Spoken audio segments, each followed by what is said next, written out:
to show you what I've got my hands on today. This is the MATRIX Future Innovators kit, and I cannot wait to explore what all we've got inside this. By the way, when I ordered this kit, I played a smart move. I downloaded the brochure, and for your ease, you can also download this brochure by scanning this QR code. This will really help me get to know all the parts, identify with them, and find my way around this kit. So I'm going to follow the order in the brochure, and I'm going to start with the microcontroller, which I believe is this one. Let's start by opening it up. So this is the microcontroller. This is the brain of the robot. This is where actually everything is going to connect and really come together. So there are all these different ports. It's a very bright color, and this is the brain of the robot, like I said. This will actually process all the data from motors and sensors, and this can be programmed using block-based platforms which are beginner friendly. But if you're feeling a little bold, you can also use C++. Okay, so now we're moving on. The next thing in the brochure is the M-Vision Cam. Let's go ahead. That is right here on the top. So we're gonna start by opening this up. I can see that they've given us a Type-C cable with it. There is a connecting cable as well, which is, I think, going to be used to connect it to the microcontroller, probably. And then this is the actual camera. You can see there's very tiny details on there. There's a tiny camera, and it's got protective film on it as well. And this is actually going to help you integrate AI into your robotic solutions, in detecting objects and reading objects. That's all going to be done with this camera. Okay, now we're going to be moving on to the motors. And in this kit, actually, there are 3 different types of motors. And we're going to be diving into the first one, which is the DC motor. So let's go ahead and open that up. The DC motors, there are actually 2 of them in this kit, each with their own wire, and these wires are connected to the microcontroller.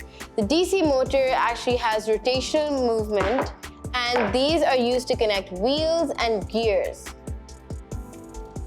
So this next motor is actually the DC motor with the encoder. Now the only difference in this is that the encoder gives you feedback on your speed and your position.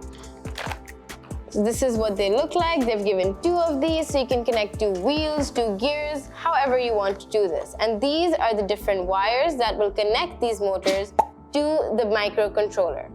The last type of motor there is the servo motor, and I can actually see that there are 2 of these. So I'm going to start by opening them, and in this packet you can actually see the servo motor. And along with that, there are some gears and other connecting pieces in there, which will really help with the precision of this motor. The servo motor is known for its precise control and how the robotic solution can maintain its position. Now I'm sensing some sensors. We have a water level sensor, soil moisture sensor, miniature switch, PIR motion sensor, laser sensor, gesture sensor, grayscale sensor, temperature and humidity sensor, color sensor, rotary angle sensor, 1-wire temperature sensor. Oh, and before we forget, we also have the battery box. This is what's actually going to power your robotic solution and bring all of your creative ideas to life. Now we're going to dive right into the mechanical parts. We have the gusset plates, the beams, the C-beams, L-beams. We have the flanged plates, all these different joiners. We have all these different connectors, screws. We have the gears and these really cool looking wheels. And we have lots and lots of cables. Alright, that's a wrap. I really enjoyed unboxing the MATRIX Future Innovators kit. The possibilities are endless with this one. My imagination is running wild. You guys really need to get your hands on this kit right now. This is Lisa Wasim signing off. Happy building and see you in the next one.